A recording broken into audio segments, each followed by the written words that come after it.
Olá, seja muito bem-vindo a mais um Bora e o teu programa de entretenimento na internet. A gente está disponível no portal Roma News, no Facebook e no canal 523 HD da Roma Cabo. Olha, o programa de hoje é super especial. A gente vai falar sobre um assunto sério, mas claro, com muito bom humor e também trazendo arte para você. Dia da Consciência Negra. Você sabe por que existe essa data? A gente vai descobrir hoje.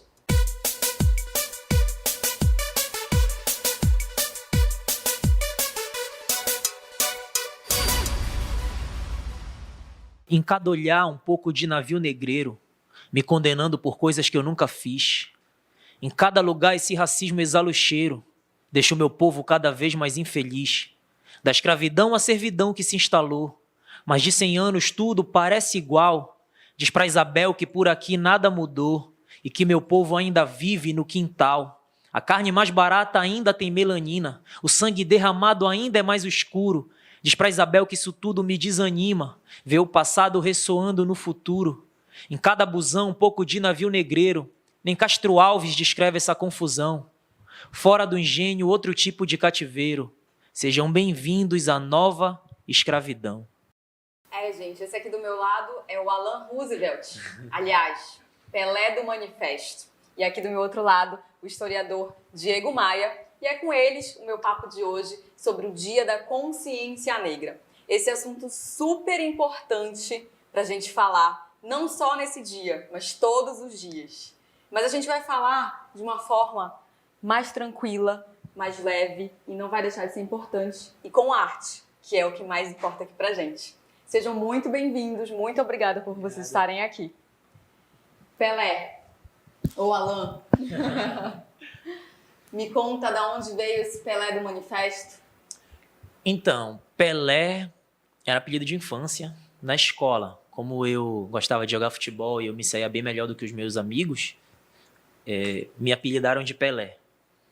E Manifesto vem do meu primeiro grupo de rap chamado Manifesto Negro. Quando eu comecei no rap já existia um outro Pelé, que ele era o Pelé do grupo R3. Já estava há uns 5 anos. Aí a galera me confundia na rua. Pô, gostei do teu som, tu é o Pelé do R3 e eu não, sou o Pelé do Manifesto, que era o Manifesto Negro. E ficou. Depois o grupo se desfez e eu acabei adotando o nome. Isso foi quando, Pelé? Eu iniciei em 2008. O grupo se desfez em 2010. Mais de 10 anos então, mãe, né? Sim, 11 anos.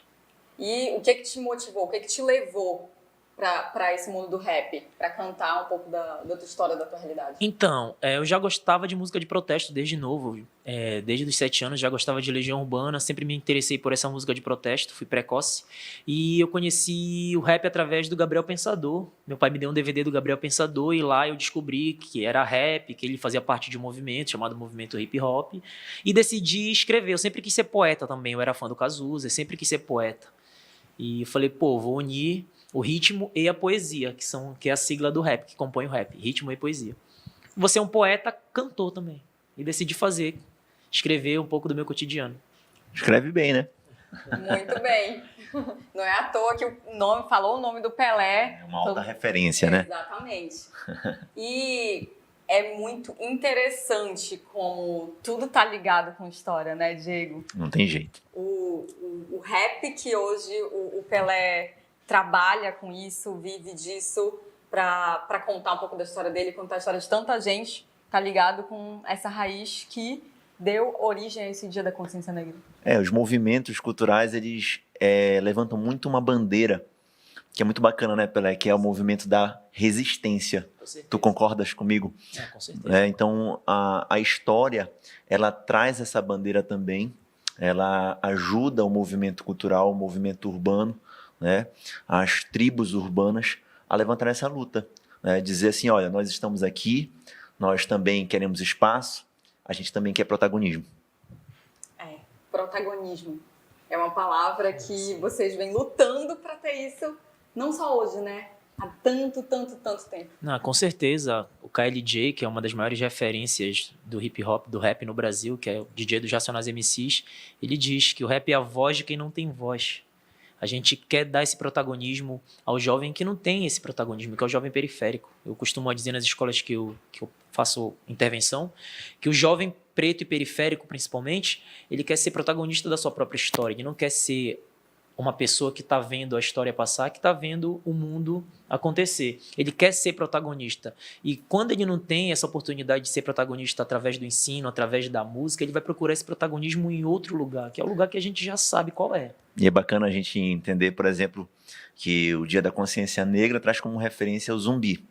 E se a gente for buscar naquilo que se chama história oficial, o zumbi estava entre os esquecidos, não é? O zumbi entre os esquecidos. Então vamos pegar essa referência, que é símbolo de resistência, levantar a bandeira dele, né, e mostrar que ele é símbolo de um movimento, né, de resistência e que ele está inserido no processo. Né? Então o zumbi, dentro desse contexto dos desconhecidos, é levantada a ele a bandeira da resistência. E por falar nele, quem foi esse zumbi aí?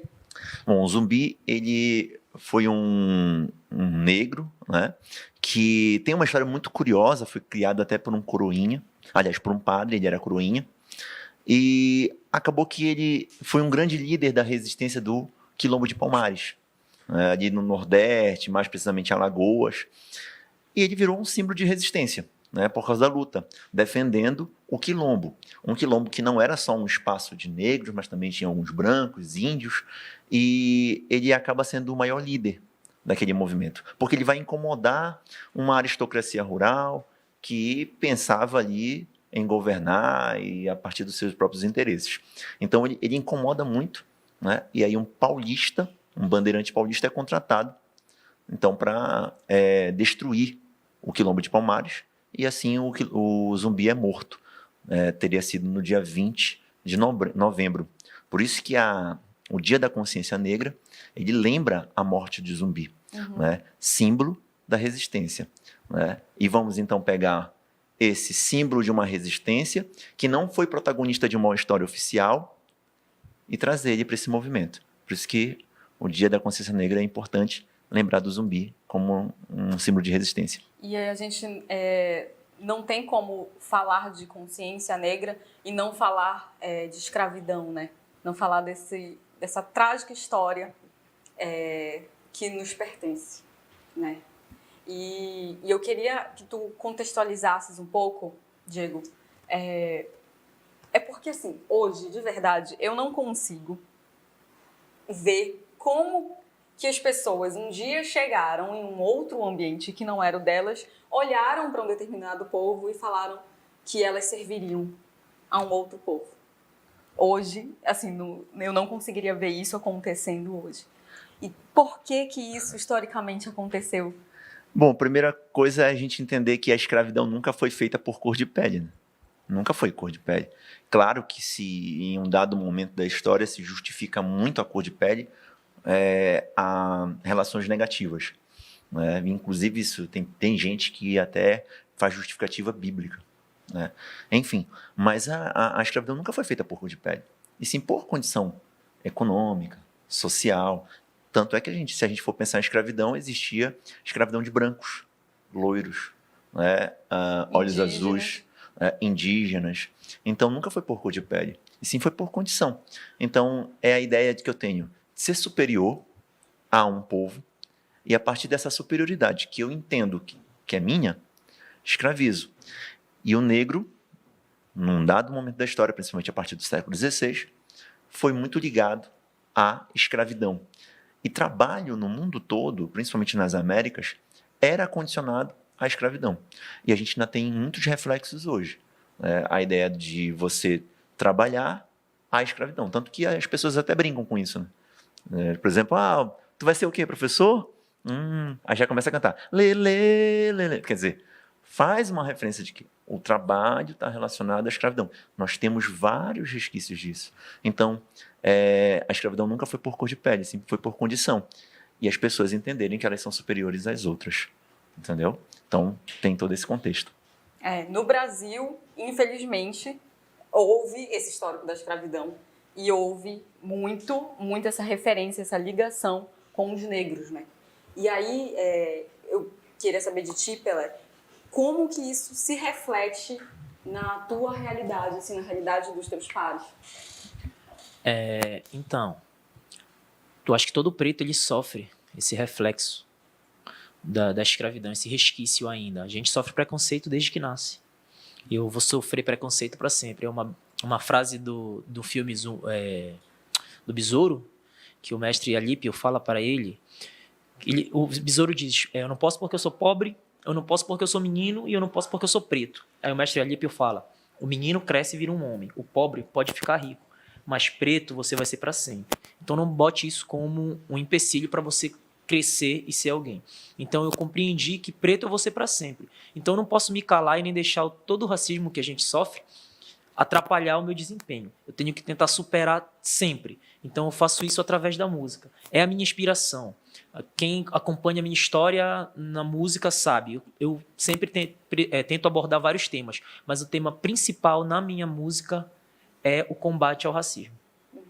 O Bruno B.O., que é outro rapper aqui do Pará, ele falou, né, agora que aqui no Portal Roma News, a respeito do Dia da Consciência Negra, ele falou uma coisa muito forte, que ser negro no Brasil é ele mesmo ter que se aceitar, ele mesmo ter que fazer esse reconhecimento, porque ele já nasce com preconceitos, né, na sociedade. Então, ele tem que se aceitar diante dele mesmo, da realidade dele, da sociedade, para depois ele começar a lutar. Sim. A minha aceitação veio através do hip hop. Até então, como a maioria dos pretos no Brasil, a gente tem vergonha da nossa cor, a gente tem vergonha dos nossos traços, do nosso cabelo, a gente alisa o cabelo, porque o padrão estético que a sociedade impõe pra gente é outro. E quando eu comecei a curtir o hip hop, que eu comecei a comprar DVDs de hip hop, eu comecei a ver os pretos fazendo trança raiz, deixando o cabelo black power, e eu comecei a me interessar por aquela moda. Então a primeira coisa que eu fiz foi deixar meu cabelo crescer e fiz trança de raiz, que é uma trança parecida com essa. Estou de dread, mas é uma trança raiz. E comecei a entender que o meu corpo era o meu protesto. Enquanto todo mundo chegava para mim e dizia, corta o cabelo, alisa o cabelo, eu estava deixando meu cabelo black power, eu estava fazendo trança raiz, que é uma herança do meu povo, que é uma caracterização do meu povo. Então, hoje é legal, todo mundo faz na rua, você vê vários jovens, mas quando eu comecei a fazer lá em 2004, eu parecia um ET na rua. A galera ficava me zoando. E eu sabia que eu estava fazendo a coisa certa, que aquilo era uma resistência. Eu estava me aceitando e, posteriormente, eu ia fazer isso com os jovens da minha rua, primeiramente. Hoje em dia, a maioria lá tem trança, deixa o cabelo black power, gosta do estilo afro. Antigamente, não. E aquilo já era uma resistência. Isso é um reflexo que a tua luta está tendo resultado. Com certeza. Né? Então, a gente já consegue perceber. Não que isso seja legal, que tenha que acontecer um movimento para que as pessoas possam entender que usar dread é absolutamente normal. É até confuso, né? Sim. É um paradoxo quando a gente avalia.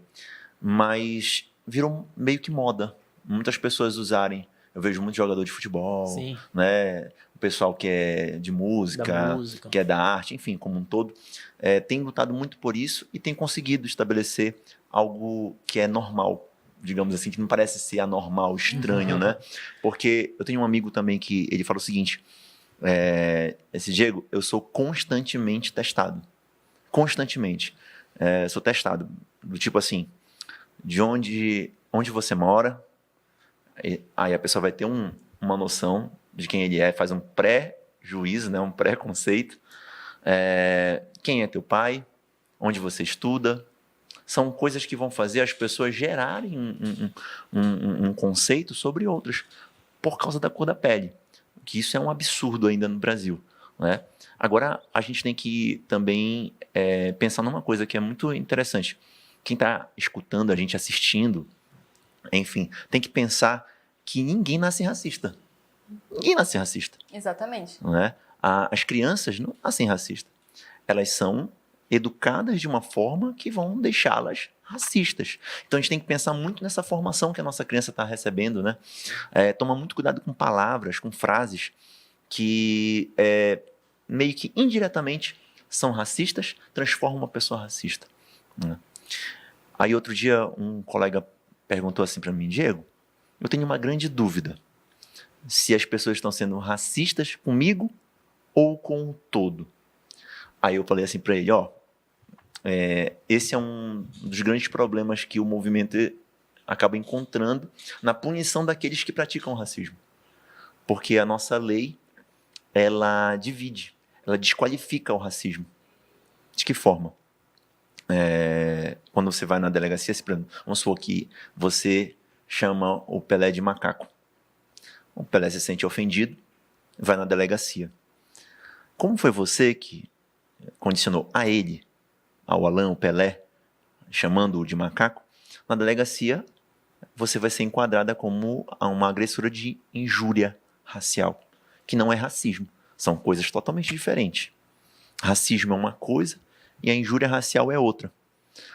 O racismo, ele só vai ser qualificado como racismo na lei se for algo coletivo. Por exemplo, nenhum negro está permitido entrar aqui no portal Roma News. Isso é racismo, na visão da lei. Você está entendendo? Mas quando você chama o Pelé de macaco, é injúria racial. Ou seja, desqualifica. Né? E aí a gente para e pensa, mas espera aí, é racismo. Sim. Sempre vai ser. Só que quem criou essa lei? Quem estava no poder? Quem legisla? Se a gente for fazer uma pergunta simples e banal, quantos negros foram presidente da República do Brasil? Quantos negros estão ocupando o legislativo hoje e já ocuparam ao longo da história? Você está entendendo? Então, quem está na estrutura de poder, quem controla a estrutura de poder, controla também os acessos aos espaços. E o Florestan Fernandes falava, Alan, lá atrás, que o nosso preconceito no Brasil ele é um dos piores de todos. Porque ele é mascarado, ele é velado, ele afasta, ele expulsa o negro do espaço em que ele tem direito. E eu acho que isso é um dos piores que existem. Porque nos Estados Unidos, né, principalmente, é muito do embate. É estampado. E muito recentemente era assim. Havia espaços para negros e brancos. Mas no Brasil não. No Brasil é velado, o que é um dos tipos piores.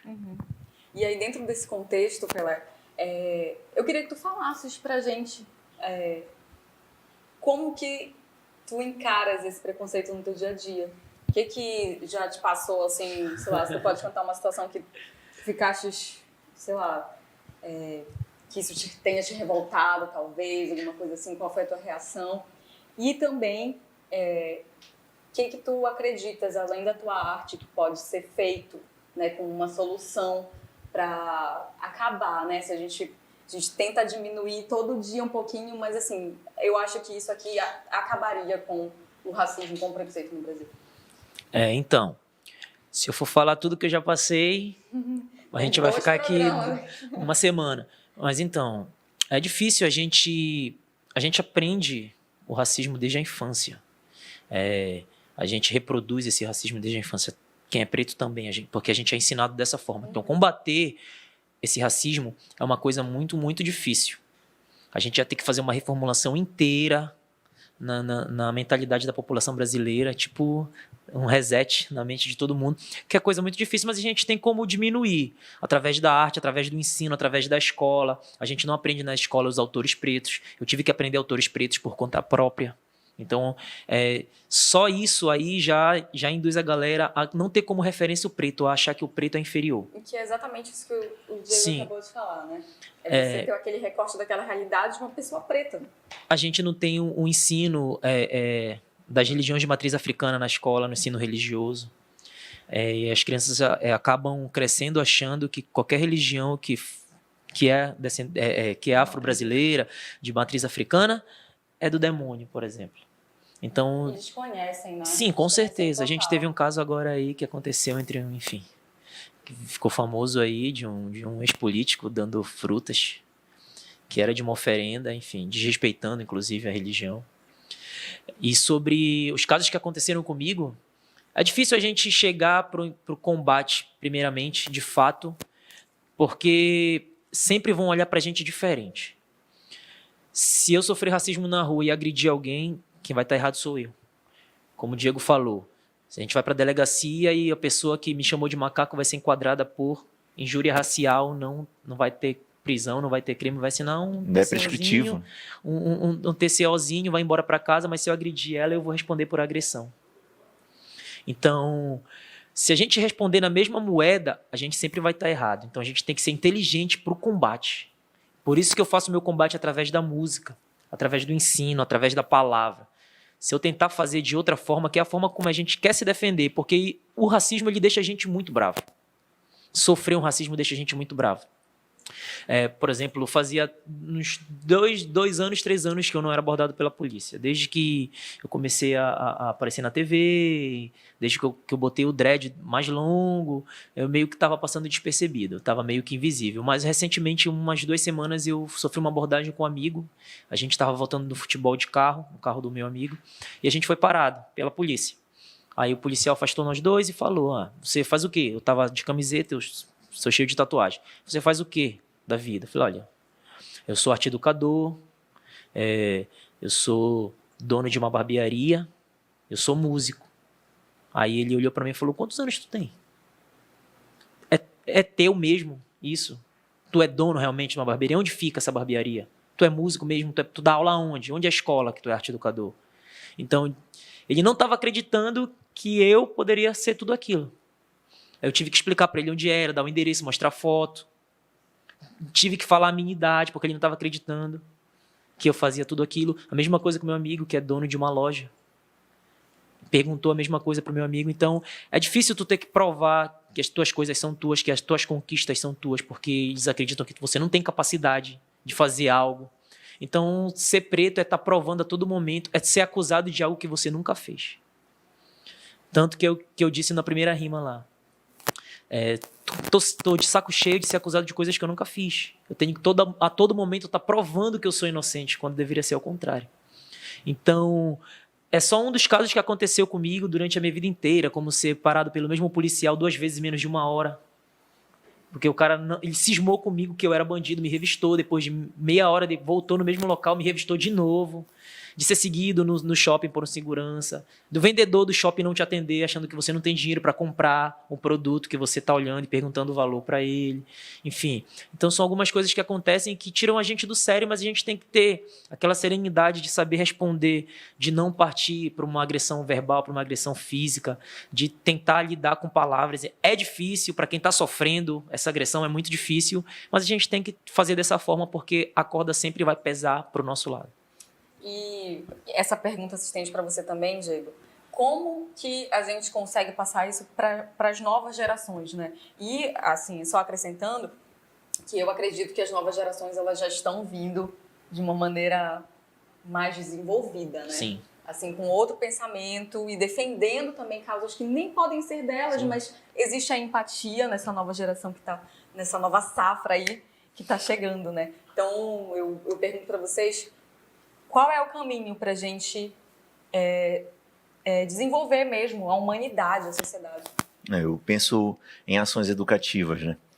A lei de 2003, que insere a história da cultura africana, a luta dos negros e a sua resistência e a importância do negro na formação do povo brasileiro, já é uma atitude que melhora, que nos dá alguns resultados positivos.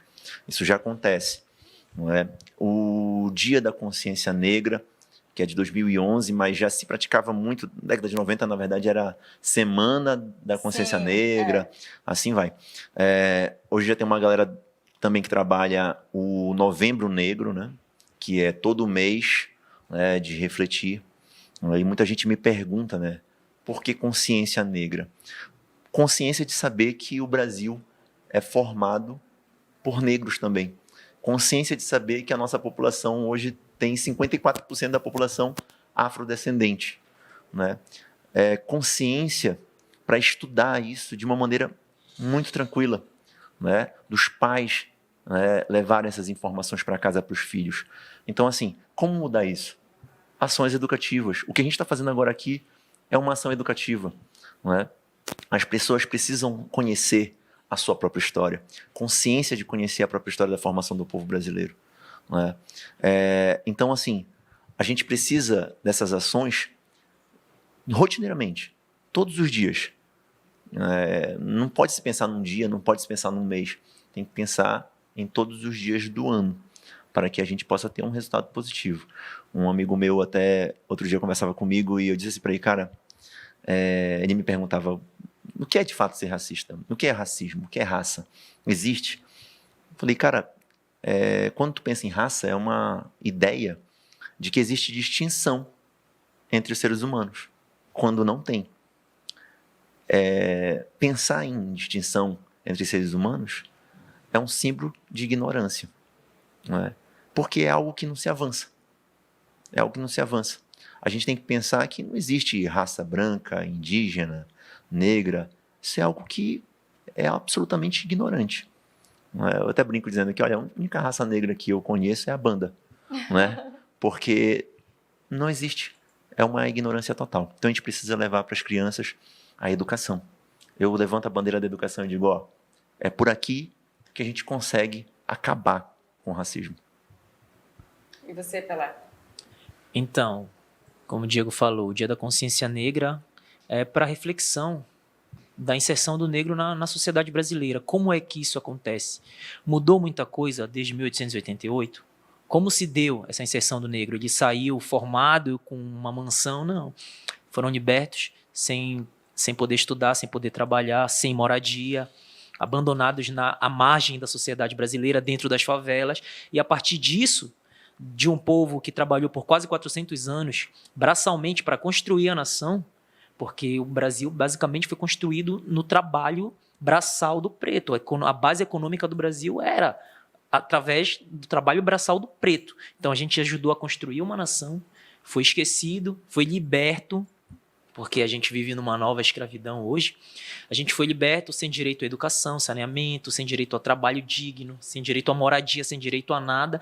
E mesmo com todas essas adversidades, vamos refletir se isso prejudicou ou não prejudicou o preto hoje. Isso é um absurdo, a gente ter que criar um dia para ter uma consciência sobre o quanto a escravidão prejudicou a história do preto no Brasil. E a gente ainda ouve a galera falando que não deveria existir um dia da consciência negra. Não deveria realmente existir, deveria existir um ano inteiro de consciência. Mas ficou institucionalizado esse único dia para que ninguém esqueça. E ainda foi um dia triste, porque comemora o dia da morte de um dos principais ícones da história negra no Brasil. Porque o negro ele não tinha história. A gente não sabe quando nasceu Dandara, a gente não sabe quando nasceu Zumbi, a gente não sabe quando nasceu Besouro, quando nasceu ninguém. Porque o negro ele não estava inserido na história dessa forma. A gente não consegue contar a história de ninguém. A gente sabe possivelmente a data da morte de Zumbi, que a cabeça dele ficou exposta no Recife, decapitaram ele, enfim. É a história que a gente conhece do preto, é a história do cara sendo açoitado num quadro do Debré, é a história dos pretos morrendo. A gente não consegue ter o preto inserido na história. Eu acho que a gente tem agora, como você falou, das crianças tendo esse embate, muito devido a essas gerações que vieram, a minha, uma geração passada, que bateu o pé e falou, não, a gente tem que discutir sim esses assuntos, e acabou informando a população, falando, olha, não fala isso, que isso é racismo, não fala isso, que isso é machismo, não age dessa forma. A gente acabou educando e vai continuar educando essa juventude, e é muito bonito você ver uma criança não usando termos racistas, como, por exemplo, a palavra denegrir, que é uma palavra racista, transformar algo em negro, como se o negro fosse ruim. É racista. Um eufemismo. Ah, eu não sou preto, eu sou moreno. Utilizando um eufemismo. Não, eu sou preto sim, não tem problema nenhum. Eu me considero preto, eu gosto de ser preto, não tem problema nenhum, assim como quem é branco gosta de ser branco também, não tem problema nenhum. Tem gente que usa também aquela, olha, você está na minha lista negra, isso Sim. é altamente racista. Daí é um outro embate que eu já gosto de me intitular preto e não negro, é uma outra ideia da origem, inclusive, da palavra negro. Afirmação, né? Sim, e é bonito de se ver essa nova juventude, essa nova geração, tendo realmente esse diálogo, querendo discutir realmente esses assuntos, porque não é um assunto qualquer. O preto ainda morre 3 vezes mais do que o branco. Então, não é simplesmente um apelido, não é simplesmente somente uma ofensa. Tem vidas em jogo. O preto ele morre mais do que o branco. 75% dos assassinatos do Brasil são de jovens negros. De 100%, 75% são negros que morrem assassinados no Brasil. Então, a gente ainda morre mais. Tem a ver com a nossa vida. Eu chego em casa, não tenho que me preocupar com o que eu fiz durante o dia. Eu tenho que me preocupar em chegar primeiramente com vida, depois que eu vou me preocupar com os outros problemas, porque do meu trabalho, que é no Guamá, lá onde fica a minha barbearia, até a cremação, que é onde eu moro, eu posso ser assassinado. Então isso é muito difícil, tu nascer com esse peso, com essa pressão, de ter que ficar vivo para depois querer ser protagonista da sua história. É muito difícil. E a gente está vendo hoje em dia que através do ensino, através da música, através da arte, através realmente desse embate, desse enfrentamento, essa questão está sendo debatida com muito mais aceita, e está sendo muito mais aceita pela juventude. Mas sabe o que é bacana? A gente falou de muita coisa, até de certa forma ruim, né? De entraves. Mas já tem resultados positivos. Por exemplo, academicamente falando, se você lembrar da década de 90, se você lembrar da década de 2000 a 2010, se a gente analisar agora de 2000 a 2019, dentro das universidades, tem uma realidade totalmente diferente, não é? Era muito comum na década de 90 você ver uma população de alunos brancos. O aluno branco estudava no ensino privado e depois ia para o público. Não é? Hoje não. Nós temos a participação, a presença do negro, muito referente à política de cotas, que muita gente desconhece, não sabe, não entende e critica, né? E que é uma ação afirmativa, emergencial, né? Que já aconteceu, por exemplo, nos Estados Unidos, durou 30 anos lá, e resolveu muita coisa. Se a gente for pensar, por exemplo, que Barack Obama foi atingido, foi uma pessoa que recebeu a política de cotas como algo interessante para a sua vida, ele fez Harvard. Se ele não fosse atendido pela política de cotas, ele nunca faria Harvard, quiçá nem chegaria à presidência da República. Né? Só que 30 anos. Aqui no Brasil estamos desde 2004, se eu não estou enganado, 2003, 2004. Então, é uma política importante, porque existe, dentro de tudo que você falou, você lembrou da data, né, 13 de maio de 88, aquilo não foi resolvido. Né? Se tivesse sido resolvido, acho que a gente nem estaria aqui hoje, conversando. Mas não foi resolvido. As pessoas não resolveram, a princesa Isabel assinou, libertou, foi o Império, mas quem administrou isso foi a República, que não foi uma corrente abolicionista que atendeu a República daquele momento, foram aristocratas que estiveram governando, uma aristocracia rural, uma elite que foi governando até os dias de hoje, que é a mesma que eu te disse que criou as leis, que desqualifica. Você está entendendo? Então, assim, se fosse a galera dos abolicionistas que tivessem proclamado a República, acho que a realidade seria um pouco diferente, porque existia um plano de educação. Existia. Mas, como foi uma outra galera, uma galera elitista, não atendeu. Então, nós temos uma grande injustiça social e as cotas são uma política interessante que está inserindo o negro na academia e, quem sabe, daqui a alguns anos, a gente vai aumentar o número de participação do negro no legislativo, quem sabe até na presidência da República, enfim, em todas as áreas profissionais possíveis. Meninos, eu tenho que agradecer muitíssimo vocês hoje aqui, Obrigado. porque, olha, o que eu aprendi em 30 minutos, mais ou menos, de programa, assim, muito obrigada mesmo. Tenho que agradecer demais. Eu tenho certeza que você que está assistindo a gente também aprendeu muito. E olha, o recado que a gente vai deixar hoje é que a gente precisa falar sobre negros. A gente precisa falar sobre essa população, gente, que é a nossa população, é a gente. Então, vamos falar sobre consciência negra. Não só no Dia da Consciência Negra, o ano inteiro. Eu fico por aqui, um beijo. E agora, vocês vão ficar com Pelé do Manifesto.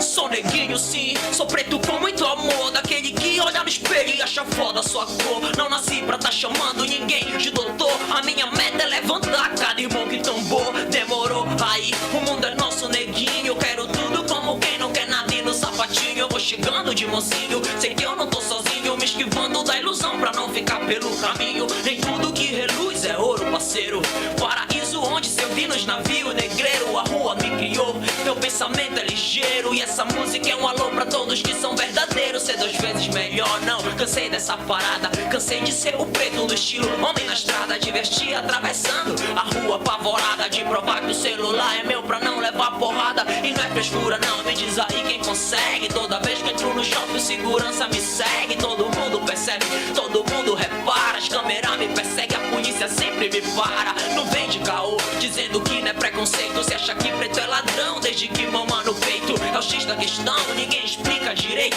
Porra, minha descrição sempre bate quando suspeito. Eu sou neguinho sim, então vê se não dá fala.